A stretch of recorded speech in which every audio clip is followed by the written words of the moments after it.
ஒரே ஒரு ஊர்ல ஒரு ராஜா இருந்தார். அவரு ஒரு வித்தியாசமான ராஜா.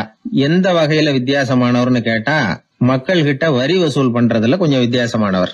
மற்ற மன்னர்கள் மாதிரி ஒரு நேரடியா வரி வசூல் பண்றது இல்ல, கொஞ்சம் மறைமுகமா அதை பண்ணுவார். அது எப்படின்னா, ஒவ்வொரு குடிமக்களுக்கும் மாசம் ஒரு மரக்கால் நெல்லு மக்கள் கொடுக்கறது இல்ல, ராஜா மக்களுக்கு கொடுப்பார். ஒரு மரக்கால் நெல்ல, அதாவது அரண்மனையில இருந்து ஒவ்வொரு வீட்டுக்கும் நெல் வந்து சேர்ந்துரும். அந்த ஒரு மரக்கால் நெல்லை இவங்க வாங்கிட்டு அதுக்கு பதிலா ஒரு மரக்கால் அரிசியை ராஜாவுக்கு திருப்பி கொடுக்கணும். இதுதான் அந்த ஊர் வழக்கம். ராஜா வந்து ஜனங்களுக்கு நெல்லை கொடுத்துட்டு அதுக்கு பதிலா அதே அளவு அரிசியா திருப்பி வாங்கிக்குவார். இதை தவிர வரி ஏதும் வசூல் பண்றது இல்ல.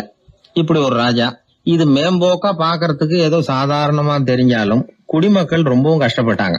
ராஜா கொடுக்கற நெல்லையும் அரிசியாக்கணும், அதோட இன்னும் ஒரு பாதி அரிசி அவங்க சேர்த்தும் கொடுத்தாகணும். மக்கள் வந்து ராஜாவை திட்ட ஆரம்பிச்சுட்டாங்க. இந்த ராஜா எப்ப சாவார் அப்படின்னு எதிர்பார்க்க ஆரம்பிச்சுட்டாங்க. ஏன்னா ரொம்ப கஷ்டப்படுத்துறாரு அப்படின்னு. பல பேர் அந்த ஊர்ல வீட்டை காலி பண்ணிவிட்டு வெளி தேசத்துக்கு போயிட்டாங்க. இங்க காலம் தள்ளுறது ரொம்ப கஷ்டம்னு. மக்கள் எதிர்பார்த்தது மாதிரியே நடந்தது. அந்த மன்னன் நோய் வந்து படுத்த படுக்கை ஆயிட்டான். ராஜா இப்படி சாக கிடக்குறாருன்னு தெரிஞ்சும் மக்கள் யாருமே வந்து பாக்கல. எப்படி பாப்பாங்க? அவர் தான் எப்ப போவாருன்னு பாத்துக்கிட்டு இருக்கிறாங்களே. என்னை ஏன் யாருமே வந்து பார்க்க மாட்டேங்கிறாங்க நம்ம குடிமக்கள்ல அப்படின்னு மந்திரி கிட்ட கேட்டார் ராஜா. நம்ம ஊர்ல மக்கள் எங்க இருக்காங்க பாக்குறதுக்குன்னாரு அவரு. ஏன் என்னாச்சு அவங்களுக்குன்னு கேட்டார். அமைச்சர் அப்பதான் அரசனுக்கு அவன் பண்ணின தவறை வந்து சுட்டி காட்டினார். மக்களுக்கு இழைத்த கொடுமையை எடுத்து சொல்லி புரிய வச்சார். அதுக்கப்புறம் தான் மன்னருக்கு ஞானோதயம் வந்தது. செய்த பாவங்களை எண்ணி வருத்தப்பட்டான். மெதுவா அமைச்சர் பக்கம் திரும்பி, எங்க என் புள்ளன்னு கேட்டான். அவர் எங்கேயாவது ஊர் சுத்திக்கிட்டு இருப்பார், சூதாட்ட விடுதிகள்ல கிடப்பார் அப்படின்னாரு அமைச்சர். அவன் எங்க இருந்தாலும் உடனே அழைச்சிட்டு வாங்கன்னு உத்தரவு போட்டார் ராஜா. அடுத்த நாளே இளவரசனை கொண்டாந்து நிறுத்தினாங்க. தந்தையே, என்ன செய்யணும்னா சொல்லுங்க அப்படின்னு கேட்டான் இளவரசன். அவர் சொன்னார், மகனே, மக்களுக்கு வந்து நான் பொல்லாதவன் ஆயிட்டேன், அவங்கெல்லாம் என்ன நல்லவன்னு சொல்லணும். அப்படி அவங்கள சொல்ல வைக்க வேண்டியது உன்னோட பொறுப்புன்னார். தந்தையே, நீங்க வந்து கவலைப்படாதீங்க, உங்களை ரொம்ப ரொம்ப நல்லவர்னு மக்கள் சொல்லும்படியாக நான் செய்யறேன் அப்படின்னா பையன். அதுக்கப்புறம் கொஞ்ச நாள்ல பையன் பட்டத்துக்கு வந்தான். அவன் என்ன பண்ணான், வரி வசூல் பண்ற முறையில ஒரு மாற்றத்தை உண்டு பண்ணான். என்ன மாற்றம் பண்ணனான்னா, ஒவ்வொரு வீட்டுக்கும் ஒரு மரக்கால் உமிய கொடுக்கறது, அதுக்கு பதிலா ஒரு மரக்கால் அரிசியை வாங்கிக்கிறது. அப்பா என்ன பண்ணாரு, நெல்லை கொடுத்துட்டு அரிசியா வாங்கினார். இவன் மகன் வந்து உமிய கொடுத்துட்டு அரிசியா வாங்கினான். கொஞ்ச காலம் ஆச்சு. ஒரு நாள் மந்திரியை கூப்பிட்டு கேட்டான், அமைச்சரே, நம்ம ஊர் மக்கள் என்ன பேசிக்கிறாங்க அப்படின்னு. உங்க அப்பா ரொம்ப நல்லவன்னு பேசிக்கிறாங்க அப்படின்னாரு அமைச்சர். எப்படி இருக்கு பாருங்க, இவன் பண்ற கொடுமையில அப்பங்கார ரொம்ப நல்லவன் ஆயிட்டான். அதாவது இளவரசனை விட பழைய மன்னரே ரொம்ப நல்லவர், ரொம்ப பாதி கஷ்டம் தான் இது முழு கஷ்டம்ங்கிறது மாதிரி ஆயிட்டுது. எப்படியோ அப்பாவுக்கு கொடுத்த வாக்க புள்ள காப்பாத்தி விட்டான். அதாவது மன்னர் ரொம்ப நல்லவர்னு சொல்ல வைக்கிறேன்னு தானே சொன்னான், அதே மாதிரி சொல்ல வச்சுட்டான். இந்த காலத்துல இது மாதிரி அப்பாவுக்கு உதவுற பிள்ளைகள் உண்டு. ஒரு பிள்ளையாண்டான்னு சொன்னான், நான் எங்க அப்பாவுக்கு ரொம்ப ரொம்ப உதவியா இருக்கிறேன் அப்படின்னா. அப்படியா, உங்க அப்பாவுக்கு ரொம்ப உதவியா இருக்கிறியா அப்படின்னா, உங்க அப்பா என்ன செஞ்சுட்டு இருக்காருன்னு கேட்டேன். சும்மாதான் இருக்கிறார் அப்படின்னா அவன். சும்மா இருக்கிறதுக்கு இவன் உதவியா இருக்கிறானா? இப்படி இருக்கிறாங்க.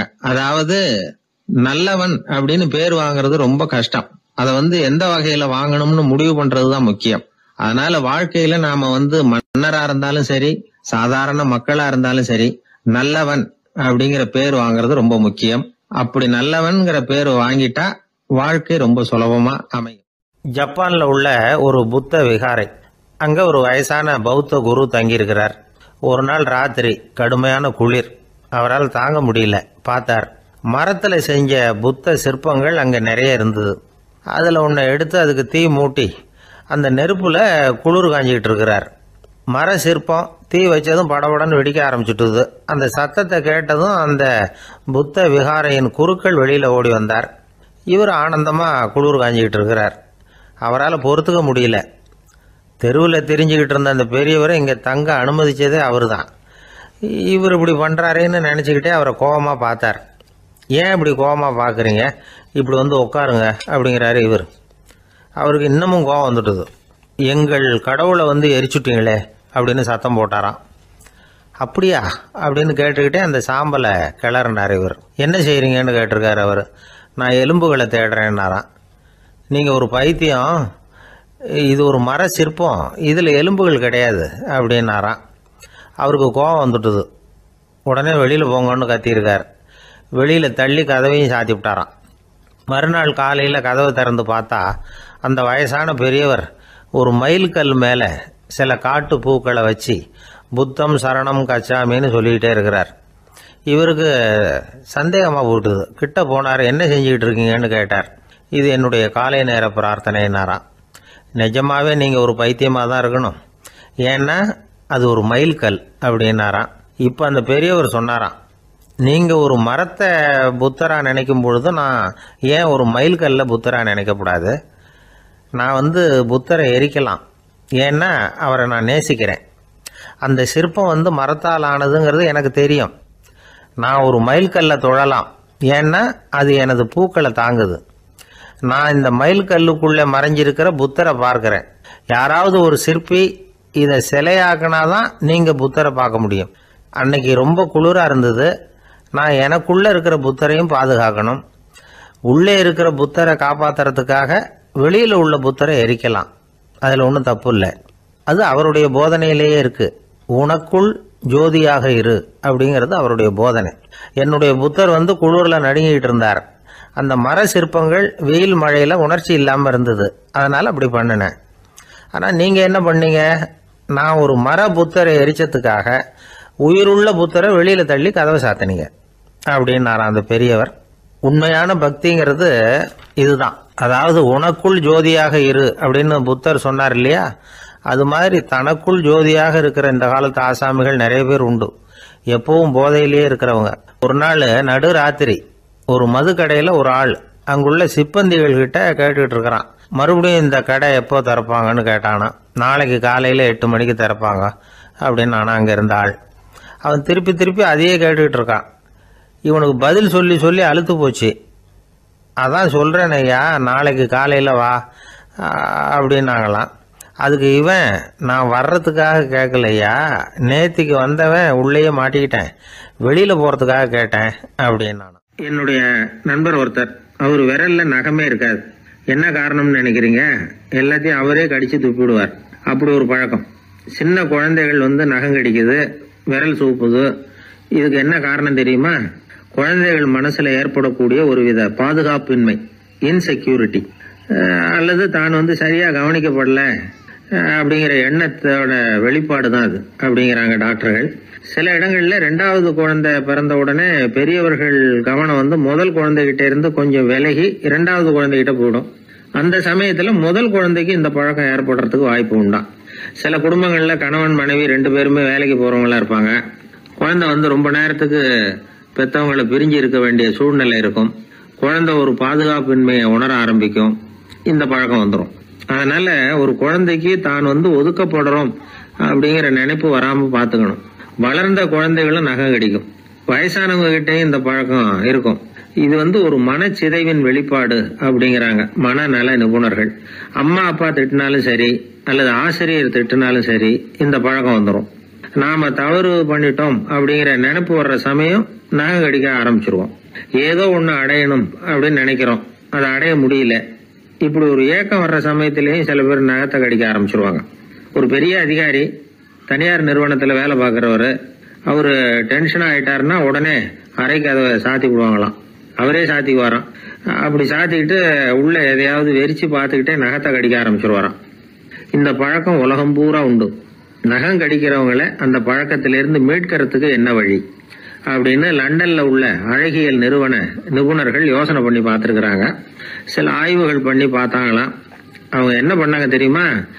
நகம் கடிக்கிற பழக்கம் உள்ளவங்களை எல்லாம் தேடி பிடிச்சாங்க. அவங்களையெல்லாம் 3 பிரிவா பிரிச்சுக்கிட்டாங்க. ஒரு பிரிவு கிட்ட என்ன சொன்னாங்கன்னா, உங்களுக்கு நகத்தை கடிக்கணுங்கிற நினைப்பு வர்றப்போலாம் டைரி எழுத ஆரம்பிச்சிருங்க அப்படின்னாங்களாம். இன்னொரு பிரிவு கிட்ட, உங்களுக்கு அந்த நினைப்பு வர்றப்போலாம் உங்க நகத்துக்கு வண்ணம் பூச ஆரம்பிச்சிருங்க, அழகுபடுத்த ஆரம்பிச்சிருங்க, நெயில் பாலிஷ் போடுறாங்களே அது மாதிரி. அப்படி ஒரு யோசனை சொல்லியிருக்காங்க. 3வது குழுவினர்கிட்ட, உங்களுக்கு நகத்தை கடிக்கணுங்கிற எண்ணம் வர்றப்போலாம் விரல்களை இறுக்கமா மூடி வச்சுக்கிட்டு வேற விஷயங்கள்ல கவனம் செலுத்துங்க அப்படின்னு சொன்னாங்களாம். இப்படி 3 வித முயற்சி பண்ணி பார்த்ததுல கடைசியா அவங்க என்ன கண்டுபிடிச்சாங்க தெரியுமா? 3வது குழு செஞ்சதுல நல்ல பலன் கிடைச்சதாம்.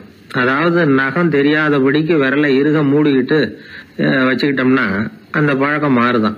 அப்படி இருந்தவங்க கிட்ட இந்த நகம் கடிக்கிற பழக்கம் மெதுவா குறைஞ்சு போச்சான். அதனால நகம் கடிக்கிற பழக்கம் உள்ளவங்க இதை முயற்சி பண்ணி பார்க்கலாம்.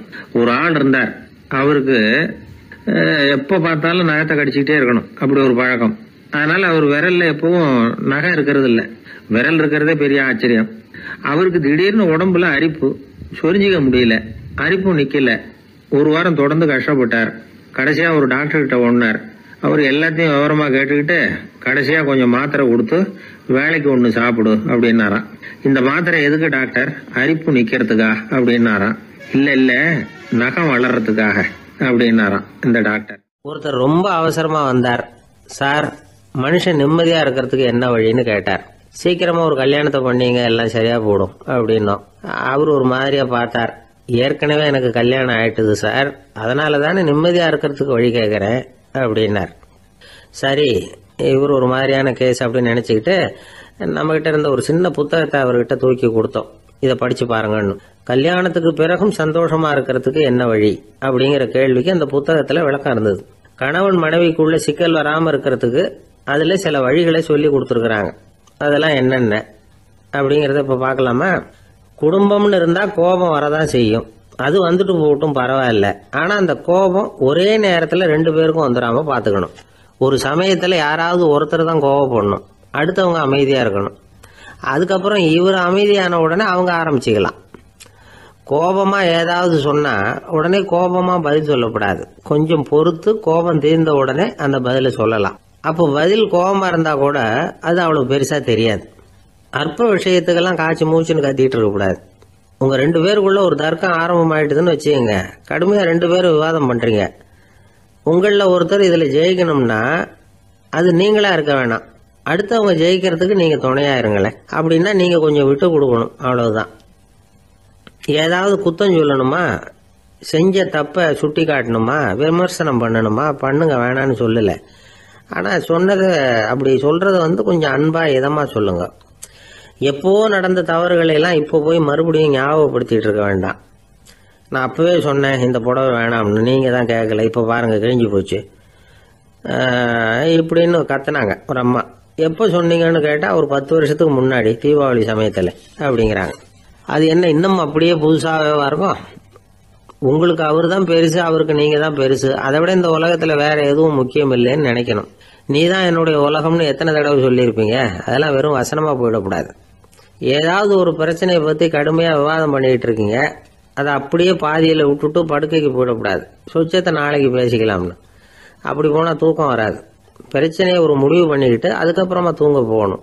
ஒரு நாள்ல ஒரு தடவையாவது உங்க ஜோடியை பாராட்டி நல்ல விதமா கனிவா ஒரு வார்த்தை சொல்லணும் அப்படின்னு தீர்மானம் பண்ணீங்க. ஏதாவது தப்பு பண்ணிவிட்டீங்கன்னா பரவாயில்ல, அதை ஒத்துக்கிறதுக்கும் மன்னிப்பு கேட்கறதுக்கும் தயாரா இருக்கணும். அது ஒன்றும் கேவலம் கிடையாது. வீட்டுக்குள்ள தானே கேட்க போறீங்க, வெளியில யாருக்கு தெரிய போதும்? எப்படியோ உங்களுக்குள்ள ஒரு சமரசம் ஆனா சரிதான். ஒரு தகராறுன்னு எடுத்துக்கிட்டா குறைஞ்சபட்சம் அதுக்கு 2 பேர் தேவை. தனியாவே உட்காந்துக்கிட்டு நான் இப்ப தகராறு பண்ணிட்டு இருக்கிறேன் அப்படின்னு யாரும் சொல்ல முடியாது. 2 பேர் தகராறு பண்றாங்கன்னா பொதுவா அந்த 2 பேர்ல யாரு அதிகமா பேசுறாங்களோ அவங்க பேர்ல தான் தப்பு இருக்கும். அதை மனசுல வச்சுக்கணும். இதெல்லாம் தான் அந்த புத்தகத்துல போட்டிருக்கிற வழிமுறைகள். இவ்வளவும் சரியா வரலன்னா அப்புறமா சொல்லுங்க, வேற புத்தகம் ஏதாவது இருக்கான்னு தேடுவோம். ஒரு கணவன் தன்னுடைய மனைவியை அழைச்சிட்டு ஒரு மனோதத்துவ டாக்டர் கிட்ட வந்தாரா. டாக்டர், எங்களுக்கு கல்யாணம் ஆகி 30 வருஷ காலமா நாங்க ஒரு விஷயத்துல கூட ஒத்து போனதில்லை அப்படின்னு ஆரம்பிச்சார். உடனே அந்த அம்மா குறுக்கிட்டு, அது 30 வருஷம் இல்ல 32 வருஷம் அப்படின்னாங்களாம். ஐயா, என்னுடைய நூல் வெளியீட்டு விழாவுக்கு அவசியம் நீங்க வரணும் அப்படின்னு கூப்பிட்டார் ஒருத்தர். எப்போ வரணும்னு கேட்டேன். அடுத்த வாரம்னார். சரி, புத்தகம் தயாராகிட்டுதா அப்படின்னு. நாளைக்கு தான் அச்சிக்க கொடுக்க போறேன்னார். என்னங்க இது, புத்தகம் அச்சிடுறதுக்கு முன்னாடியே அழைப்பிதழை அச்சடிச்சுட்டீங்களே அப்படின்னு கேட்டேன். அதனால என்னங்க, அந்த காலம் மாதிரியா போலாம்? அச்சுக்கலை எவ்வளவோ முன்னேறியாச்சுங்க. Linotype, monotype, phototype, laser, இப்படி என்னென்னமோ வந்தாச்சு. இன்னைக்கு கொடுத்தா நாளைக்கே புத்தகம் தயார் அப்படின்னார். இப்படி இந்த அளவுக்கு முன்னேறி இருக்கிற இந்த அச்சுக்கலை ஆரம்பத்தில் எப்படி இருந்தது தெரியுமா? அந்த காலத்துல காகிதம்னா என்னன்னே தெரியாது. அப்படி ஒன்று கண்டுபிடிக்கப்படவே இல்லைப்போ. அப்பெல்லாம் எதையாவது ஒன்று எழுதணும்னா அதுக்கு ஆட்டு தோலை தான் பயன்படுத்தி இருக்கிறாங்க. கண்ணுக்குட்டி தோல் கூட அதுக்கு உபயோகப்பட்டு தான். ஐரோப்பாவில் இருந்த பாதிரியார்கள் தோல்ல எழுதப்பட்ட புத்தகத்தை தயாரிக்கிறதுல ரொம்ப கெட்டிக்காரங்களாம். எகிப்து, அப்புறம் மத்திய தரைக்கடல் ஓரத்தில் உள்ள நாடுகள், இங்கெல்லாம் தோல் தான் எழுது பொருளாக பயன்பட்டு வந்திருக்குது. ஆனால் நம்ம நாட்டில் ஓலைச்சுவடிகளை எழுத்துக்கு பயன்படுத்தி இருக்கிறாங்க. எழுதுறதுக்கு தோலை பயன்படுத்தினவங்க பிறகு பேப்பரைஸ் அப்படிங்கிற கோரை புல்லை வந்து அதுக்கு பயன்படுத்தினாங்களாம். இதெல்லாம் அப்படி கொஞ்சம் கொஞ்சமாக கண்டுபிடிச்சிட்டு வந்திருக்கிறாங்க. அந்த புல்லை வந்து கச்சிதமாக நறுக்க வேண்டியது, நல்லா பதப்படுத்த வேண்டியது, அதுக்கப்புறம் அதில் எழுத வேண்டியது, அவ்வளவுதான். பேப்பருங்கிற சொல்லே இந்த பேப்பைரஸ் அப்படிங்கிறதுலேருந்து வந்தது தான். அதுக்கப்புறம் தான் காகிதம் வந்தது. இதை முதல்ல சீன நாட்டில் தான் கண்டுபிடிச்சாங்க. அது வந்த பிறகு அச்சு எந்திரம் கண்டுபிடிக்க வேண்டிய அவசியம் ஏற்பட்டது. அதை கண்டுபிடிச்சவர் ஜெர்மானிய அறிவியல் அறிஞர் ஜான் கூட்டன்பர்க். அச்சு கலைக்கு அடித்தளம் அமைச்சவர் அவர் தான். ஜெர்மனியில் மெயின்ஸ் அப்படிங்கிற ஊரில் 1399 பிறந்தார். அவரோட மாமன் ஒருத்தர் உலோக வேலையில் வல்லவர். அவர்கிட்ட அந்த வேலையை கற்றுக்கிட்டார். அதோட வைர கற்களை வந்து பட்டை தீட்டுறதுலையும் ரொம்ப தேர்ச்சி பெற்றிருந்தார். இளம் வயசுலேயே சும்மா இருக்க மாட்டாராம். எதை செஞ்சாலும் அதை திறமையாக செய்வாராம். அவர் தான் முதல்ல மர அச்சு எழுத்துக்களை உருவாக்கினார். அது மேலே மை தடவி பிரதிகள் எடுத்தார். அதுக்கப்புறம் உலோக எழுத்துக்கள், முதல்ல காரியம், அப்புறம் இரும்பு, அப்புறம் கலப்பு உலோகம், பிறகு அச்சடிக்கிறதுக்கு எந்திரம் ஒன்றையும் உருவாக்கினார். முதல்ல பைபிள் அச்சடித்தார். 1468 அவர் இறந்து போனார். 16ஆம் நூற்றாண்டில் மேலை நாடுகளிலிருந்து மர எழுத்துக்களை கொண்டுகிட்டு வந்து தமிழ்நாட்டில் கிறிஸ்துவ நூல்களை அச்சிட்டாங்க. அப்பெல்லாம் வந்து அச்சகங்கள் வந்து போதிய அளவுக்கு இங்கே இல்லை. அதுக்கு என்ன காரணம்னா, இந்தியர்கள் வந்து அச்சகங்களை நடத்தக்கூடாது அப்படின்னு சட்டம். 1835 வரைக்கும் அந்த சட்டம் வந்து நடைமுறையில் இருந்தது. இந்த நிலைமையில் அங்கேயும் இங்கேயுமா 1-2 அச்சகங்கள் ஆரம்பமாச்சு. 1713 தரங்கம்பாடியில் லூத்தரன் மிஷன் அச்சகம், அதே ஆண்டில் சென்னையில் SPCK அச்சகம். இது ரெண்டும் தான் இந்தியாவில் முதல்ல தொடங்கப்பட்ட அச்சகங்கள். ஆட்டுத்தோல்லையும் ஓலைச்சுவடியிலையும் எழுதப்பட்ட எழுத்துக்கள் இன்னைக்கு எங்கேயோ போயிட்டுது. ஆனால் நம்ம ஊரில் எழுத்தாளர்கள் நிலைமை தான் ஒன்றும் சொல்லிக்கிறது மாதிரி இல்லை.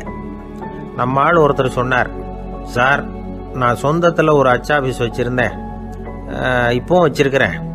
அதனால் என்னுடைய படைப்புகளை புத்தகமாக வெளியிடுறதுல எனக்கு ஒன்றும் கஷ்டம் இல்லை. வருஷத்துக்கு ஒரு புத்தகம் எழுதி வெளியிட்டுருவேன். 15 வருஷமாக இலக்கிய உலகத்துக்கு இப்படி சேவை செஞ்சுக்கிட்டு வர்றேன். ஆனால் இந்த வருஷம்தான் வாசகர்கள் வந்து எனக்கு பாராட்டு விழா நடத்தி இருக்கிறாங்க அப்படின்னார். இந்த வருஷம் அப்படி என்ன விசேஷம் அப்படின்னு கேட்டோம். இந்த வருஷம்தான் நான் எந்த புத்தகம் எழுதி வெளியிடாமல் இருந்தேன், அதுக்காகத்தான் எனக்கு இந்த பாராட்டு விழா அப்படின்னார். ஒரு சின்ன பையன் வந்தான். அவனை பார்த்து ஒரு கேள்வி கேட்டோம். ஏன்ப்பா உங்கள் வீட்டில் அம்மா புத்திசாலியா அப்பா புத்திசாலியா அப்படின்னு. அவன் அலட்சியமாக நம்மளை பார்த்து சிரிக்கிறான். என்ன சார் இது, இந்த காலத்தில் இது கூட தெரியாமல் இருக்கிறீங்களே அப்படிங்கிறான். ஒரு சின்ன பையன் நம்மளை பார்த்து இப்படி கேட்டு விட்டானே அப்படின்னு நினைக்கிறப்போ நமக்கு ஒரு மாதிரி ஆகிடும். அதுக்கப்புறம்தான் இந்த தாத்தா பாட்டிலாம் சொல்கிற ஒரு கதை ஞாபகத்துக்கு வந்தது. அது என்ன கதை தெரியுமா? ஒரு ஊரில் ஒரு அம்மாவும் பிள்ளையும் இருந்தாங்களாம். அந்த மகனுக்கு திடீர்னு தேசாந்திரம் போய் வரணும்னு ஆசை வந்துட்டுது. ஊராக போய் சுற்றி பார்க்கணுங்கிற ஆசை. அந்த அம்மாவுக்கு இது பிடிக்கல. மகனை பிரிஞ்சு இருக்கிறதுக்கு அவங்க மனசு இடம் கொடுக்கல. வேணாப்பான்னு சொல்லி பார்த்தாங்க, அவன் கேட்கல. திடீர்னு புறப்படவும் செஞ்சுட்டான். சரி, இனிமே அவனை தடுக்க முடியாதுன்னு முடிவு பண்ணிக்கிட்டாங்க அந்த அம்மா. இருந்தாலும் புத்திசாலித்தனமாக ஒரு யோசனை பண்ணாங்க. மகனை கிட்டத்தில் கூப்பிட்டாங்க. அவங்ககிட்ட சொன்னாங்க, இதை பாருப்பா, நீ தேசாந்திரம் போகிறதுன்னு தீர்மானம் பண்ணிவிட்ட, அதை நான் தடுக்கலை, போயிட்டு வந்துடும். ஆனால் போகிறதுக்கு முன்னாடி எனக்கு ஒரு வாக்குறுதி கொடுத்துட்டு போ அப்படின்னாங்க. போகிறப்போ ராத்திரியாக இருந்தாலும் பகலாக இருந்தாலும் சரி, புளிய மரத்து நிழலில் தான் தங்கணும். திரும்பி வர்றப்போ இரவும் பகலும் நீ வந்து வேப்ப மரத்து நிழல்லே தங்கணும் அப்படின்னாங்க. சரி, அப்படியே செய்கிறேன்னு சொல்லி வாக்குறுதி கொடுத்தான் பையன். புறப்பட்டு போனான். போகிற வழியில் புளிய மரத்து நிழல்லே தங்கினான், தூங்கினான். அப்படி போய்கிட்டே இருந்தான். 7ஆவது நாள் அவன் உடம்பு சுகமில்லாமல் போயிட்டுது. ரொம்பவும் பலவீனமாயிட்டான். இனிமேல் நடக்க முடியாதுங்கிற நிலைமை வந்துட்டுது. யோசிச்சு பார்த்தான். சரி, இதுக்கு மேலே வந்து போக வேண்டாம் அப்படின்னு முடிவு பண்ணிட்டு திரும்பி வர ஆரம்பிச்சிட்டான். திரும்பி வர்றப்போ வழியில் வேப்ப மரத்து நிழல்லையே தங்கி வந்தான். நாளுக்கு நாள் உடம்பு சரியாக வந்துட்டுது. 7ஆவது நாள் வீட்டுக்கு வந்து சேர்றான். உடம்பு பழையபடியே கலகலப்பாயிட்டுது. பூரண சுகம். தேசாந்திரம் போன பையன் திரும்பி வந்துட்டானே அப்படின்னு அந்த அம்மா ஆச்சரியப்படலை. ஏன்னா அவங்களுக்கு தெரியும் இப்படி ஆகும்னு. பையன் சீக்கிரமாக திரும்பி வரணுங்கிறதுக்காக தான் அவங்க அந்த யோசனையை சொன்னாங்க. என்ன விஷயம்ங்கிறதையும் அவங்களே சொன்னாங்க. மகனே, புளிய மரத்து நிழல் உடம்புக்கு உஷ்ணத்தை கொடுக்கும், சீக்கம் உண்டாக்கும். அதனால நீ தொடர்ந்து புளிய மரத்து நிழலில் தங்கினாவே நோய்க்கு ஆளாயிட்ட. அதனால நல்ல பயணத்தை முடிச்சுக்கிட்டு திரும்பி வரணுங்கிற முடிவுக்கு வந்துட்ட. திரும்பி வர்றப்போ நீ தங்கினது வேப்ப மரத்து நிழல். அது உடம்புக்கு குளிர்ச்சியை தரக்கூடியது, நோயை தீர்க்கக்கூடியது. அதனால சுகமாக வீட்டுக்கு சேர்ந்துட்ட. உன்னோட தேசாந்திர பயணத்தை தடுக்கிறதுக்காக தான் இப்படி பண்ணினேன் அப்படின்னாங்களாம் அந்த அம்மா. பார்த்தீங்களா அம்மாவோட புத்திசாலித்தனத்தை? அப்பாவா இருந்தால் இப்படியா பண்ணுவார்? ஒரு அப்பா பையன்கிட்ட 10 ரூபா கொடுத்து இதை எடுத்துக்கிட்டு அடுத்த ஊருக்கு போய் அங்கே இருக்கிற மாமா கிட்ட இதை கொடுத்துட்டு வாடா, வழியில் எங்கேயாவது மரத்தடியில் படுத்து தூங்கி விடாதே அப்படின்னு எச்சரிக்கை பண்ணி அனுப்புனாராம். பையனுக்கு எச்சரிக்கையாக வாழறது எப்படிங்கிறத கற்றுக் கொடுக்கறதுக்காக இப்படி பண்ணார். அவன் பணத்தை வாங்கிக்கிட்டு போனான். அப்பா சொன்னதை மறந்துட்டு ஒரு மரத்தடியில் படுத்து தூங்கிட்டான்.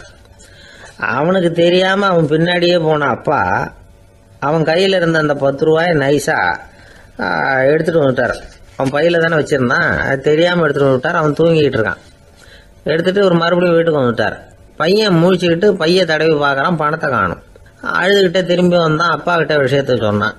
அப்பா சிரிச்சுக்கிட்டே சொன்னார், அதுக்கு தான்ப்பா ஆரம்பத்திலேயே எச்சரிக்கை பண்ணினேன், இனிமேலாவது நீ ஜாக்கிரதையாக இருக்கணும் அப்படிங்கிறதுக்காக தான் இப்படி பண்ணினேன். அந்த பணம் எங்கேயும் போயிடல, நான் தான் அதை உனக்கு தெரியாமல் எடுத்து வச்சிருக்கிறேன்.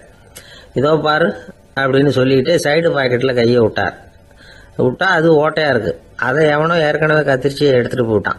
இப்போ அப்பா முகத்தில் அசடு வழிஞ்சுதான். கடற்கரை ஓரமாக ஒரு பெரியவர் கையால் மணலை கீறிக்கிட்டே உட்காந்துருக்கிறார். என்னத்தையும் தேடிட்டு இருக்கிறது மாதிரி தெரிஞ்சுது. மெதுவா கிட்டத்தில் போய் என்னத்தை தேடிட்டு இருக்கிறீங்க அப்படின்னு கேட்டோம். அவரு சாவகாசமா நிமிந்து பார்த்து நிம்மதியை தேடிட்டு இருக்கிறேன்னார். நாங்கள் ஒரு மாதிரி ஆயிட்டோம். இருந்தாலும் சமாளிச்சுக்கிட்டு, சார் மணல்ல கிழிஞ்சல் தான் கிடைக்கும், நிம்மதி கிடைக்காது அப்படின்னோம். சரி, இன்னைக்கு வசமா நம்ம கிட்ட ஒரு ஆள் மாட்டிக்கிட்டார் அப்படின்னு நினைச்சு அவர் பக்கமா போய் உட்காந்துக்கிட்டு கதை சொல்ல ஆரம்பிச்சிட்டோம். ஒரு பெரிய மன்னர் இருந்தார். அவருக்கு எல்லா வசதியும் இருந்தது. இருந்தாலும் ஒரே ஒரு குறை. அது என்னன்னா நிம்மதி இல்லைங்கிற குறை. அரண்மனையில தினமும் கலை நிகழ்ச்சி, நாட்டியம் எல்லாம் நடந்துகிட்டு தான் இருந்தது. இருந்தாலும் நிம்மதி இல்லை. சரி, நிம்மதி எங்க கிடைக்கும் அப்படின்னு தேட ஆரம்பிச்சார். உடனே அதுக்கான முயற்சிகள்ல தீவிரமா இறங்கினார். நாட்டில் உள்ள தத்துவ மேதைகளை எல்லாம் கூப்பிட்டுட்டு வர சொன்னார். எல்லாரும் சேர்ந்தாங்க. அவங்கள பார்த்து நிம்மதி எங்க இருக்குது அப்படின்னு விசாரிச்சார். அவங்களுக்கு அது தெரிஞ்சா ஏன் இப்படி ராஜா முன்னாடி நின்றுட்டு இருக்க போறாங்க? ராஜாவோட கேள்விக்கு ஒவ்வொருத்தரும் ஒவ்வொரு மாதிரி விளக்கம் கொடுக்க ஆரம்பிச்சிட்டாங்க. எந்த பதிலும் ராஜாவுக்கு திருப்தி அளிக்கக்கூடிய அளவுக்கு இல்லை. சரி, போயிட்டு வாங்கன்னு சொல்லி அவங்கள எல்லாம் அனுப்பி வச்சுட்டார். ஒரு நாள் அவர் மாளிகையில உப்பருகையில நின்றுட்டு இருக்கிறார். அந்த சமயத்துல தெருவில் ஒரு பிச்சைக்காரன் ரொம்ப உல்லாசமா பாட்டு பாடிக்கிட்டே போயிட்டு இருக்கிறான். குரல்ல ஒரு சந்தோஷம், நடையில ஒரு மிடுக்கு. அவன்கிட்ட கொஞ்சம் கூட கவலை இருக்கிறதா தெரியல. உடனே ராஜா அதை பார்த்தார். ஏவலாளிகளை கைதட்டி கூப்பிட்டார். உடனே ஓடி போய் அந்த பிச்சைக்காரனை இங்க அழைச்சிட்டு வாங்கன்னு உத்தரவு போட்டார். இவங்க உடனே ஓடி போய் அவனை கூப்பிட்டாங்க. அரண்மனைக்கு வாழ்ந்தாங்க. அவன் வரல. அரண்மனைக்குள்ள அடி எடுத்து வைக்க மாட்டேன்னு சொல்லிவிட்டான். ராஜா கிட்ட விஷயத்தை சொன்னாங்க. அவருக்கு ரொம்ப ஆச்சரியம், இப்படி ஒரு ஆள் இருக்கிறானா அப்படின்னு. சரி, அவன் என்னதான் சொல்றான் அப்படின்னு விசாரிச்சார். இவங்க மறுபடியும் தெருவுக்கு போய் கேட்டாங்க. என்ன பார்க்கணும்னா ராஜா விருப்பப்பட்டாருன்னா அவரை வேணும்னா இங்க வர சொல்லுங்க அப்படின்னு சொல்லிவிட்டான். அதை ராஜா கிட்ட சொன்னாங்க. அவருக்கு கோபம் வரல. இவ்வளவு சுதந்திர உணர்வோடு இருக்கிறவன் சாதாரண ஆளா இருக்க முடியாது அப்படின்னு நினைச்சார். உடனே கிடுகிடுன்னு இறங்கி தெருவுக்கு வந்தார். பிச்சைக்காரங்கிட்ட போனார். நீ கவலைப்படாம சந்தோஷமா பாடிக்கிட்டு போறியே, அது எப்படி முடியுது உன்னால அப்படின்னு கேட்டார். ஏன் அப்படி கேக்குறீங்கன்னு அவன், அதுக்கு இல்ல, எனக்கு அரண்மனையில எவ்வளவோ சுகபோகங்கள்லாம் இருக்கு, இருந்தாலும் நிம்மதி இல்லை. இது ஏன்னு எனக்கு தெரியல. இந்த தேசத்துல உள்ள அறிஞர்களை எல்லாம் கூப்பிட்டு கேட்டு பார்த்துட்டேன், அவங்களுக்கும் தெரியல. உன்னை கேட்டா தெரியும்னு நினைச்சேன், அதனாலதான் சந்திக்கிறதுக்கு ஆசைப்பட்டேன். ஆனா நீ வரமாட்டேன்னு விட்டியே அப்படின்னார். பிச்சைக்காரன் கடகடன்னு சிரிக்க ஆரம்பிச்சுட்டான். மகிழ்ச்சிக்கும் உங்களுக்கும் தடையா இருக்கிறது இந்த மாளிகை தான். இதை விட்டுட்டு வெளியில வந்துட்டா நிம்மதி தேடிட்டு வந்துரும்னா. நான் அரசன், எனக்குன்னு கடமைகள் இருக்கு, அதையெல்லாம் விட்டுட்டு எப்படி வர முடியும்னார் ராஜா. ரெண்டும் ஒரே நேரத்துல கிடைக்கணுங்கிறது முடியாத காரியம். உங்க சுகபோகத்துக்கு விலையாதான் உங்க நிம்மதியை கொடுத்துக்கிட்டு இருக்கிறீங்க. என்ன பாருங்க, என்கிட்ட எதுவும் இல்லை, அதனால எதுவும் போயிடுமோங்கிற பயமும் இல்லை, நிம்மதியா இருக்கிறேன் அப்படின்னா அவன். ராஜா உடனே சந்தோஷப்பட்டு தன்னுடைய மேலங்கியை எடுத்து அவனுக்கு பரிசா கொடுத்தாரான். அவன் சிரிச்சுக்கிட்டே அதை வாங்க மாட்டேன்னு விட்டானான். இதை நீங்க எனக்கு கொடுக்கறதுனால எந்த பயனும் இல்லை, அதே நேரத்தில் அதை வாங்கிட்டேன்னா அடுத்த வினாடியிலிருந்து அதை எப்படி காப்பாத்துறதுங்கிற கவலை எனக்கு வந்து சேர்ந்துடும். அப்புறம் தூக்கம் வராது, நிம்மதி போயிடும் அப்படின்னு நானா சொல்லிவிட்டு அவன் பாட்டுக்கு சந்தோஷமா பாடிக்கிட்டே போயிட்டான். நிம்மதி எங்க இருக்குங்கிறதையும் ராஜா தெரிஞ்சுக்கிட்டார். அந்த இடத்துக்கு தன்னால போக முடியாதுங்கிறதையும் அவர் புரிஞ்சுக்கிட்டார். இப்படி இந்த கதைய அந்த கடற்கரையில மணலை கீறிக்கிட்டே உட்கார்ந்துருந்தார அந்த பெரியவர்கிட்ட சொல்லி முடிச்சோம். அவர் முகத்துல ஒரு தெளிவு தெரிஞ்சது. எங்களை நிமிர்ந்து பார்த்தார். ரொம்ப நன்றிங்க, இப்ப எனக்கு தெரிஞ்சு போச்சு. நிம்மதி வேணும்னா அதுக்கு என்ன பண்ணணும்னு இப்ப நல்லா புரிஞ்சுக்கிட்டேன் அப்படின்னார். என்ன புரிஞ்சுக்கிட்டீங்கன்னு கேட்டோம். இனிமே இந்த பக்கம் வந்தா உங்க கண்ணுல படாத இடமா பார்த்து உட்காரணும்னு புரிஞ்சுக்கிட்டேன் அப்படின்னார். ஒரு ஆளு ராமகிருஷ்ணரை தேடி வந்தான். அவன் கையில 1000 பொற்காசுகள் வச்சிருந்தான். அதை அவர்கிட்ட கொடுத்து இதை ஏத்துக்கணும் அப்படின்னு ரொம்ப பணிவா கேட்டுக்கிட்டான். அவரு பார்த்தார், இது எனக்கு தேவையில்லை, ஆனாலும் உன்னுடைய மனசை புண்படுத்துறதுக்கு நான் விரும்பலை, அதனால நீ கொடுக்கறத வாங்கிக்கிறேன்னார். வாங்கிக்கிட்டார். அப்புறம் கேட்டார், இதை பாரு, இனிமே இதெல்லாம் என்னுடைய இதுதானே அப்படின்னார். ஆமா, அதையெல்லாம் நான் உங்களுக்கே கொடுத்துட்டேன். அவன் சரி, இப்போ நீ எனக்காக ஒரு காரியம் பண்ணணும்னார். என்ன செய்யணும்னு சொல்லுங்கன்னா, இந்த நாணயங்களையெல்லாம் எடுத்துக்கிட்டு போய் கங்கை நதியில் எரிஞ்சுட்டு வா அப்படின்னார். இவனுக்கு அதிர்ச்சியாக போச்சு. என்ன பண்ணுறது, இனிமேல் அது முடியாதுன்னு சொல்ல முடியாது. ஏன்னா அந்த நாணயங்களையெல்லாம் அவருக்கே கொடுத்துட்டான். இனிமேல் அதெல்லாம் இவனுடையது இல்லை. பேசாமல் அவ்வளவே அள்ளிக்கிட்டு ஆத்தங்கரைக்கு போனான். போனவன் ரொம்ப நேரம் திரும்பியே வரல. ராமகிருஷ்ணருக்கு சந்தேகம், என்ன ஆச்சு அந்த மனுஷனுக்கு, காசுகளோட அந்த கங்கையில் குதிச்சுட்டானா, போகும்பொழுதே ஒரு மாதிரியாக தான் போனான், போய் என்னன்னு பார்த்துட்டு வாங்க அப்படின்னார். அங்கே இருந்த ஒருத்தர் ஓடி போய் பார்த்தார். அவர் போய் பார்க்கும்பொழுது அவன் அங்கேயே இருந்தான். அதுக்கப்புறம் அவர் திரும்பி வந்தார். வந்து விவரத்தை சொன்னார். அதாவது அவன் கங்கை கரையில் உட்காந்துக்கிட்டு ஒவ்வொரு நாணயமா 1 2ன்னு எண்ணி எண்ணி வீசிக்கிட்டு இருக்கிறான். அவனை சுற்றி ஒரு கும்பல் நின்றுக்கிட்டு அவனை தடுத்துக்கிட்டு இருக்குது அப்படின்னு விவரத்தை சொன்னார் போயிட்டு வந்தவர். இதை கேட்டதும் ராமகிருஷ்ணரே புறப்பட்டு அங்கே போனாராம். என்ன இப்படி பண்ணிட்டு இருக்கிற, நான் உன்னை அந்த நாணயங்களை கங்கையில் வீசி எறிய சொன்னேன், நீ ஏன் அதை எண்ணிக்கிட்டு இருக்கிற அப்படின்னார். பழக்கம்தான் காரணம், நான் ஒவ்வொரு நாளும் ஒவ்வொன்றா சேமித்து வச்சேன்.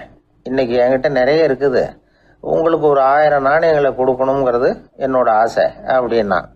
இப்போ ராமகிருஷ்ணர் சொன்னார், ஒரே நேரத்தில் எல்லாத்தையும் சம்பாதிச்சிருந்தா நீ எண்ணுறது பொருத்தமாக இருக்கும். எல்லாத்தையும் இழக்கும்போது ஒவ்வொன்றா எண்ணிக்கிட்டு இழக்கிறதுங்கிறது சரியான செயல் இல்லை.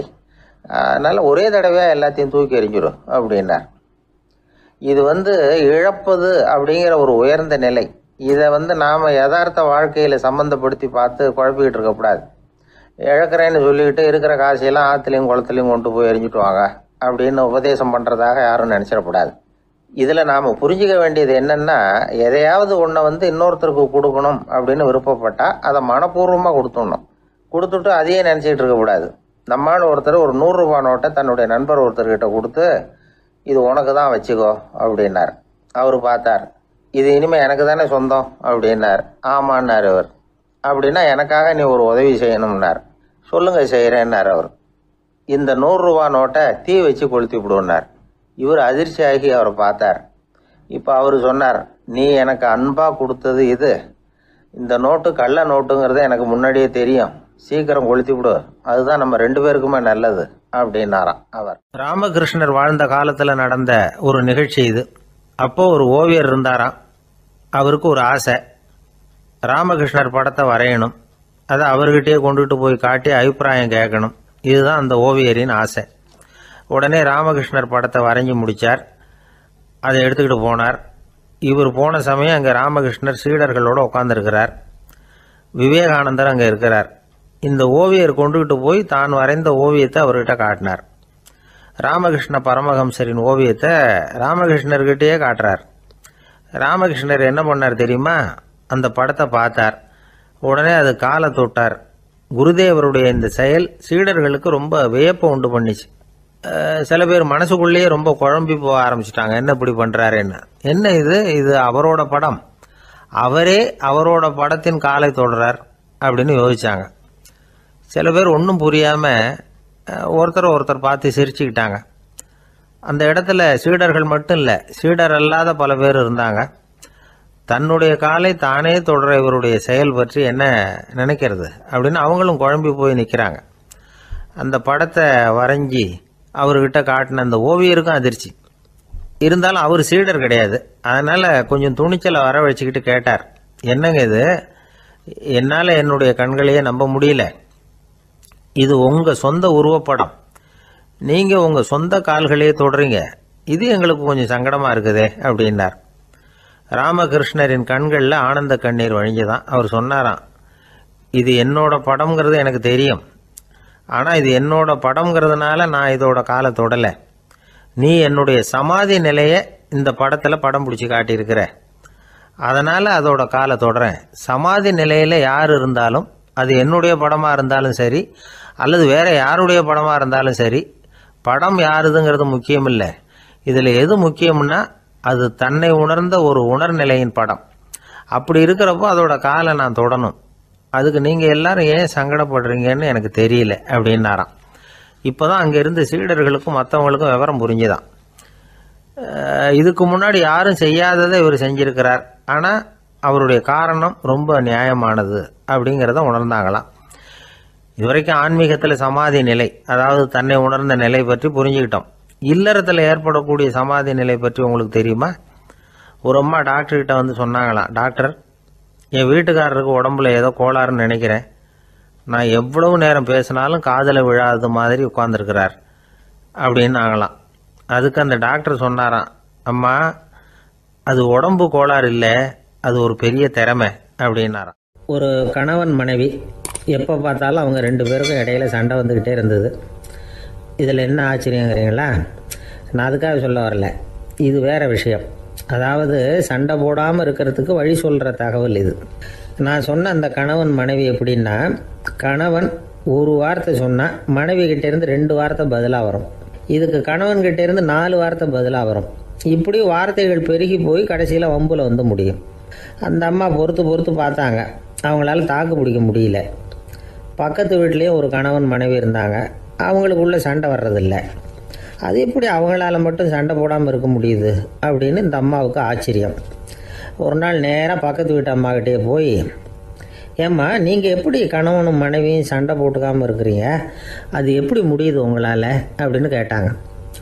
அதுக்குன்னு ஒரு மருந்து இருக்குது, அதை சாப்பிட்டா சண்டை வராது அப்படின்னாங்க அவங்க. சரிங்க, அந்த மருந்தை அவர் சாப்பிட மாட்டேன்னு சொல்லிட்டா என்ன பண்ணுறது அப்படின்னு கேட்டிருக்கிறாங்க இவங்க. அந்த மருந்து அவருக்கு இல்லைம்மா, உனக்கு தான் அப்படின்னாங்களாம் அவங்க. அப்படியா, அப்படின்னா கொடுங்க, ரொம்ப நல்லதாக போச்சு. அதை எப்படி சாப்பிட்றதுங்கிற விவரத்தையும் சொல்லுங்கள், எங்கே அது கிடைக்குங்கிறதையும் சொல்லுங்கள், வாங்கிக்கிறேன் அப்படின்னு கேட்டாங்களாம் இவங்க. வேறு எங்கேயும் போய் வாங்க வேண்டாம், என்கிட்டே இருக்க அந்த மருந்து அதில் கொஞ்சம் தர்றேன், வாங்கி வச்சுக்க.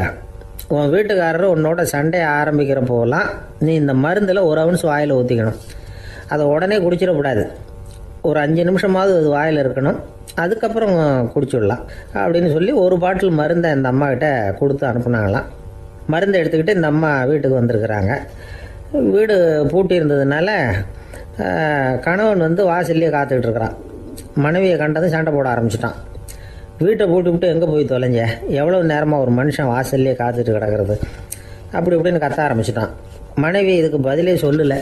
அந்த அம்மா பேசாமல் வீட்டை திறந்தாங்க, சமையல் அறைக்குள்ளே போனாங்க, 1 ounce மருந்தை வாயில் ஊற்றிக்கிட்டாங்க. அன்னைக்கு சண்டை வந்து மேற்கொண்டு வளரவே இல்லை, நின்றுட்டுது. மருந்து பரவாயில்லை. அதுக்கப்புறம் பல சந்தர்ப்பங்களில் சண்டை வரும் போல் இருக்கிற போலாம் இந்த மருந்து அதை நிறுத்தியிருக்கு. பிரமாதமான மருந்தாக இருக்குது இதை கொஞ்சம் அதிகமாகவே வாங்கி வீட்டில் வச்சுக்க வேண்டியது தான் அப்படின்னு முடிவு பண்ணிட்டு இந்த அம்மா மறுபடியும் பக்கத்து வீட்டு அம்மாக்கிட்ட போனாங்க. எவ்வளவு விலையானாலும் சரி, நான் காசு கொடுத்து வாங்கி வச்சுக்கிறேன், எந்த கடையில் இருக்குது இந்த மருந்து சொல்லுங்க அப்படின்னு கேட்டாங்க. இந்த மருந்துக்கு விலையே கிடையாதுங்க, இலவசமாகவே கிடைக்கும்னாங்களாம் அவங்க. அது எப்படி விலையில்லாமல் இதை விற்க முடியுது அப்படின்னு கேட்டாங்களாம் இவங்க. அது மருந்தாக இருந்தால் தானே விலை வைக்கிறதுக்கு, அது வெறும் தண்ணி தானே அப்படின்னாங்களாம்.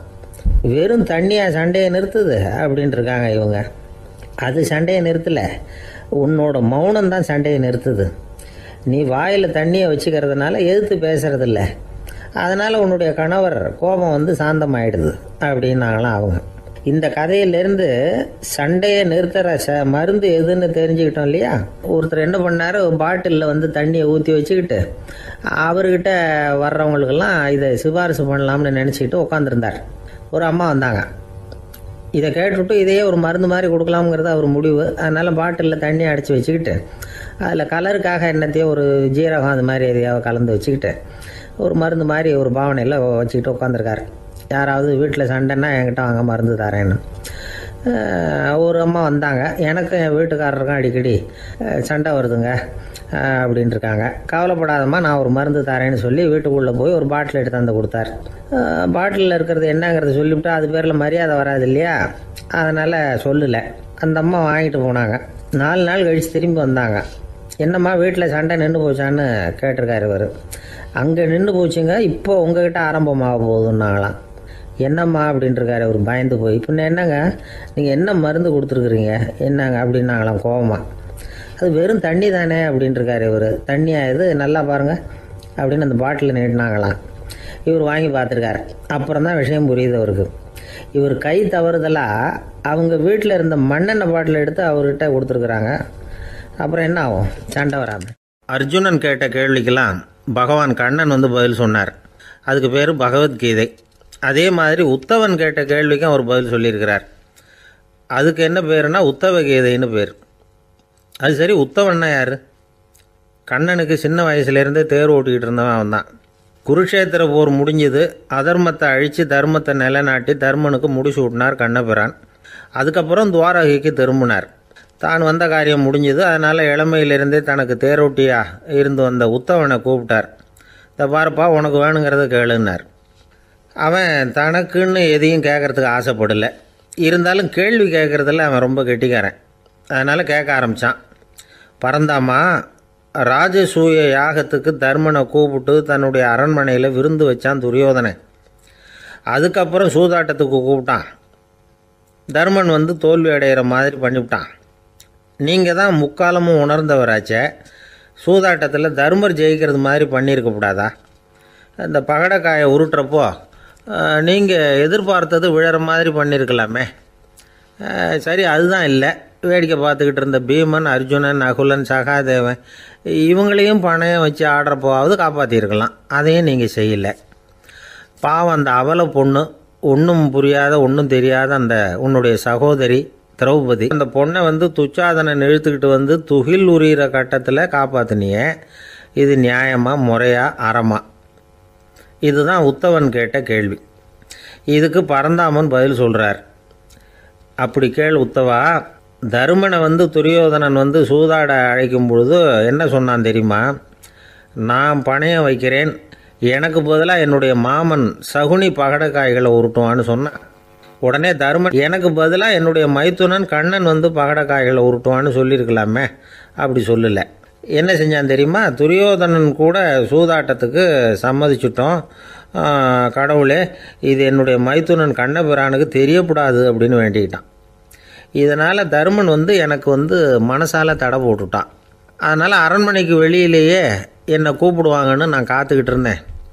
பீமன், அர்ஜுனன், நகுலன், சகாதேவன், திரௌபதி இவங்கள பணையம் வச்சு ஆடுறப்போவாவது கூப்பிடுவாங்கன்னு பார்த்தேன்.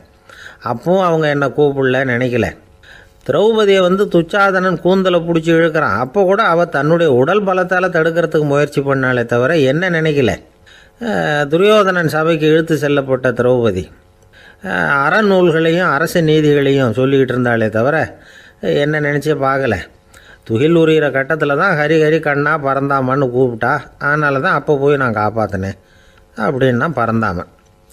அப்படின்னா நீ அழைச்சாதான் போவியா, நீயா போக மாட்டியா அப்படின்னு கேட்குறான் உத்தவன். ஆமாம், நான் கூப்பிட்டா தான் போவேன். மனிதர்கள் செய்யக்கூடிய செயல்களையெல்லாம் அவங்கவுங்க போக்கிலேயே விட்டுட்டு வேடிக்கை பார்த்துக்கிட்டு இருப்பேன். நான் குறுக்கிட்டு வந்து ஒன்றுமே செய்ய மாட்டேன் அப்படின்னா பரந்தாமன். மனுஷன் தவறு பண்ணுனா திருத்த மாட்டியா, சும்மா பார்த்துக்கிட்டு தான் உட்காந்துருப்பியா அப்படின்னு கேட்குறான் உத்தவன்.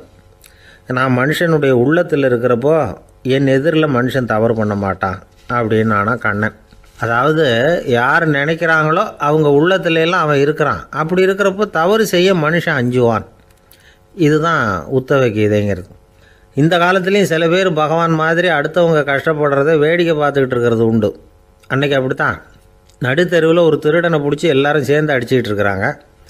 ஒரு ஆள் மட்டும் தள்ளி நின்று அதை வேடிக்கை பார்த்துக்கிட்டு இருக்கான். பார்த்துக்கிட்டு சிரிச்சுக்கிட்டு இருக்கிறான். என்ன சார் இது, பாவம் அந்த ஆளை போட்டு அப்படி அடிக்கிறாங்களே அப்படின்னும். அடிக்கட்டும் சார், அவன் அடி வாங்க வேண்டிய ஆள் தான் அப்படின்னா அவன். ஏன் சார் அப்படி சொல்கிறீங்க அப்படின்னு கேட்டோம்.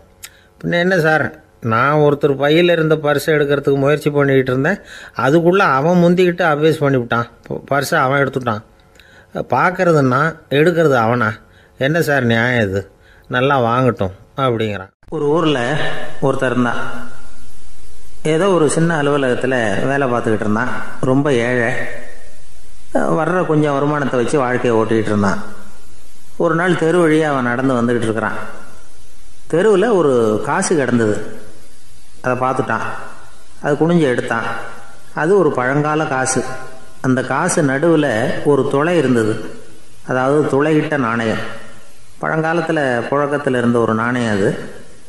துளையிட்ட நாணயம் கிடச்சிதுன்னா ரொம்ப நல்லது, அது அதிர்ஷ்டம் அப்படின்னு ஒரு நம்பிக்கை உண்டு. இவன் கையில் அது கிடைச்சதும் ரொம்ப சந்தோஷப்பட்டான்.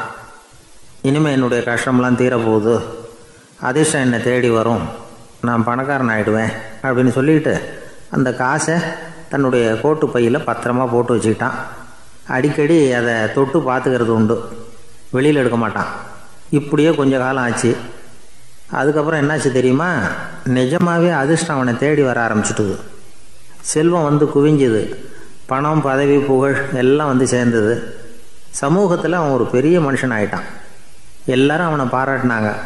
அவன் எதை தொட்டாலும் வெற்றி, எல்லாம் அந்த காசோட மகிமை அப்படின்னு அவன் மனசுக்குள்ளே நினச்சிக்கிட்டான். தினமும் காலையில் அந்த கோட்டை போட்டுக்கிட்டு தான் வெளியில் கிளம்புவான். புறப்படுறதுக்கு முன்னாடி கோட்டு பாக்கெட்டை தொட்டு பார்த்துக்குவான், உள்ளே காசு இருக்கா அப்படிங்கிறத உறுதிப்படுத்திக்குவான். அதுக்கப்புறம் தான் வெளியில் கிளம்புவான். இப்படியே பல வருஷம் ஓடி போச்சு. ஒரு நாள் அவனுக்கு அந்த ஆசை வந்துட்டுது. அதாவது அந்த துளையிட்ட நாணயத்தை எடுத்து கண்ணால் பார்க்கணும் அப்படின்னு. காலையில் சாப்பிட்டுக்கிட்டு இருந்தான். அப்போ தன்னுடைய மனைவிகிட்ட சொன்னான், ரொம்ப நாளைக்கு அப்புறம் என்னுடைய அந்த நாணயத்தை இன்றைக்கி வெளியில் எடுத்து பார்க்க போகிறேன்னா. என்னத்துக்கு அது, இப்போ அதை பார்க்க வேணாமே அப்படின்னு மெதுவாக இழுத்தாங்க அந்த அம்மா. இல்லை நான் பார்த்தே தீரணும் அப்படின்னு அவன் தன்னுடைய சட்டை பைக்குள்ளே கையை விட்டான். உள்ளே இருந்த நாணயத்தை வெளியில் எடுத்தான். பார்த்தா அவனுக்கு ஆச்சரியமாக போச்சு. அந்த நாணயத்தில் துளையே இல்லை. என்ன ஆச்சு அப்படின்னு சொல்லி அவன் ரொம்ப குழம்பி போயிட்டான். இப்போ அந்த அம்மா சொன்னாங்க, நான் தான் ஒரு நாள் உங்கள் கோட்டு ரொம்பவும் தூசியாக இருக்கேன்னு சொல்லி அதை ஜன்னலுக்கு வெளியில் உதறினேன். உள்ளே இருந்த அந்த காசு அப்போ எனக்கு தெரியாது, ஞாபகத்தில் இல்லை. அது தெருவில் விழுந்துட்டது போல இருக்கு. அதுக்கப்புறம் எவ்வளவோ தேடி பார்த்தேன், கிடைக்கல. அதுக்குள்ளே அதை யாரோ எடுத்துகிட்டு போயிட்டாங்க போல இருக்கு. அது இல்லைங்கிறது உங்களுக்கு தெரிஞ்சால் வருத்தமாக இருக்குமேங்கிறதுக்காக நான் தான் வேற ஒரு நாணயத்தை எடுத்து சட்டை பைக்குள்ளே வச்சுட்டேன் அப்படின்னு விவரத்தை சொன்னாங்க அந்த அம்மா. இது எப்போ நடந்ததுன்னு கேட்டான். உங்களுக்கு அந்த காசு கிடைச்சதே அன்னைக்கு மறுநாளே இது நடந்து போச்சு அப்படின்னாங்களாம். இதை கொஞ்சம் யோசனை பண்ணி பாருங்க. அவனுக்கு அதிர்ஷ்டத்தை கொடுத்தது அந்த நாணயம் இல்லை, அவனுடைய நம்பிக்கை, அதாவது தன்னம்பிக்கை. அதுதான் வேலை செஞ்சிருக்கு. இதிலிருந்து நாம் தெரிஞ்சுக்க வேண்டியது என்னென்னா, வாழ்க்கையில் முன்னேற நினைக்கிறவங்களுக்கு தன்னம்பிக்கை ரொம்ப முக்கியம். அது இல்லைன்னா முன்னேற முடியாது. ஒருத்தன் சொன்னானா, நான் எப்போவுமே என்ன தான் சார் நம்புவேன், மற்றவங்கள நம்ப மாட்டேன். நேற்றுக்கு பாருங்கள், திடீர்னு 10 பேர் என்னை அடிக்க வந்துட்டாங்க, நான் ஒருத்தனாகவே அதை சமாளித்தேன் அப்படின்றான் ரொம்ப பெருமையாக. அது எப்படின்னு கேட்டாங்களாம். ஒரே ஓட்டமாக அங்கேருந்து ஓடி வந்துட்டேன் அப்படின்னு. ரொம்ப நாளைக்கு முன்னாடி ஒரு நாள் கோவலன் நாடகம் நடந்தது. எங்கள் மதுரையில் நடந்தது. அதில் ஒரு முக்கியமான கட்டம். கண்ணகி கிட்ட சிலம்பை வாங்கிக்கிட்டு அதை விற்கிறதுக்காக மதுரை நகருக்கு புறப்படுறான் கோவலன். அந்த சமயத்தில் கண்ணகி பாடுற மாதிரி ஒரு நாடக பாடல். நாடக ஆசிரியர் எழுதினது. அது என்ன பாட்டுன்னா, மா பாவியோர் கூடி வாழும் மதுரைக்கு மன்னா போகாதீர் என்று அப்படின்னு ஆரம்பிக்கும் அந்த பாட்டு. இதுதான் அந்த பாட்டு. இதை கண்ணகி மேடையில் பாடின உடனே கூட்டத்தில் சலசலப்பு. நம்ம ஊர்லேயே நமக்கு முன்னாடியே நின்றுக்கிட்டு மா பாவியோர் கூடி வாழும் மதுரை அப்படின்னு சொல்கிறாங்களே, என்ன தைரியம் அப்படின்னு எல்லாம் குழப்பம் பண்ண ஆரம்பிச்சிட்டாங்க. மக்கள் சத்தம் போட ஆரம்பிச்சிட்டாங்க. எதிர்ப்பு குரல் அது பாட்டுக்கு வர அதிகமாக போட்டுது. கொண்டுகிட்டு வா அந்த நாடக ஆசிரியரை, எழுதுனது யார் அப்படின்னு ஒரே சத்தம், கூச்சல். வேறு வழி இல்லை. மெதுவாக மேடைக்கு வந்தார் அந்த நாடக ஆசிரியர். 4 பக்கத்திலிருந்தும் கேள்வி கணைகள். மக்களை பார்த்து கொஞ்சம் அமைதியா இருங்கோ அப்படின்னு சொல்லிவிட்டு தன்னுடைய விளக்கத்தை சொல்ல ஆரம்பிச்சார் அந்த நாடக ஆசிரியர். மா அப்படின்னு சொன்னா திருமகளாகிய லட்சுமி அப்படின்னு அர்த்தம். பா அப்படின்னா கலைமகளாகிய சரஸ்வதி. வி அப்படின்னா மலைமகளாகிய பார்வதி. மா பாவியோர் அப்படின்னா திருமகளும் கலைமகளும் மலைமகளும், இவங்க மூவரும் அப்படின்னு அர்த்தம். இந்த 3 பேரும் வாழ்கின்ற மதுரை புனிதம் நிறைந்தது, சகல செல்வங்களும் நிறைஞ்சது. அப்படிப்பட்ட ஊர்ல நான் அணிந்து கொள்ளும் இந்த சாதாரண சிலம்பை யார் வாங்கிக்குவாங்க அப்படிங்கிற எண்ணத்தோட தான் கண்ணகி அப்படி சொல்றா. அதை நினைச்சுதான் நான் எழுதினேன். ஆகவே மதுரையை ரொம்ப சிரமப்படுத்தணும், ரொம்ப மோசமா எழுதணும் அப்படிங்கிற எண்ணம்லாம் எனக்கு கிடையாது. பெருமைப்படுத்தணும்னு நினைச்சுதான் அப்படி எழுதினேன் அப்படின்னு விளக்கம் கொடுத்தாராம். இந்த விளக்கத்தை கேட்டதும் எல்லாரும் ரொம்ப சமாதானம் ஆயிட்டாங்களாம். இப்படி விளக்கம் கொடுத்த அந்த நாடக ஆசிரியர் யார் தெரியுமா? அவர் தான் தமிழ் நாடக உலகின் முதல் ஆசான் சங்கரதாஸ் சுவாமிகள். அவருக்கு நகைச்சுவை உணர்வும் அதிகம். 1920ஆம் ஆண்டு திருநெல்வேலியில் அவர் தங்கியிருக்கிறார் நாடகம் நடத்துறதுக்காக.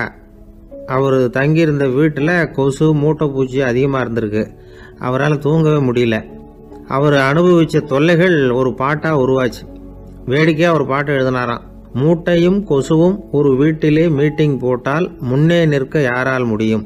கொசு மோகன ராகம் போல சத்தம் போட்டு முன்னே நின்று செய்திடும் யுத்தம். இதை மறுநாள் நாடகத்தில் கோமாளி வேஷம் போட்ட ஒரு சிறுவனை விட்டு பாட வச்சிருக்காரு. எல்லாரும் சிரிச்சு ரசிச்சாங்களாம். சங்கரதாஸ் சுவாமிகள் கல்யாணமே பண்ணிக்கல, துறவி மாதிரியே வாழ்ந்திருக்கார். தமிழ் நாடக கலைக்கு தன்னையே அர்ப்பணம் பண்ணிட்டவர் அவர். 1922 நவம்பர் மாசத்துல ஒரு நாள் புதுச்சேரியில் அவர் வாழ்க்கை முடிஞ்சுது. அப்போ அவருக்கு வயசு 55. சங்கரதாஸ் சுவாமிகள் நாடக ஆசிரியர் மட்டும் இல்லை, மேடை நாடக இயக்குனர், தயாரிப்பாளர். அவரே ஒரு சிறந்த நடிகர். ஒரு தடவை சாவித்திரி நாடகத்தில் இவர் யமதர்மனா வேஷம் போட்டு நடிச்சிருக்கிறார். நாடகம் பார்த்துக்கிட்டு இருந்த கருவுற்ற ஒரு பெண்மணிக்கு பயத்தினால அங்கேயே குழந்தை பிறந்துட்டு தான். அந்த நிகழ்ச்சிக்கு அப்புறம் இவர் இந்த வேஷம் போடுறப்போலாம் ஜனங்களுக்கு முன்கூட்டியே எச்சரிக்கை கொடுக்க ஆரம்பிச்சிருவாராம். அதாவது அப்படி யாராவது பயப்படுறவங்க இருந்தால் கொஞ்சம் கண்ணை மூடுவீங்க அல்லது எழுந்திரிச்சு போடுங்கன்னு. நடிப்புன்னா அப்படி இல்லை இருக்கணும்.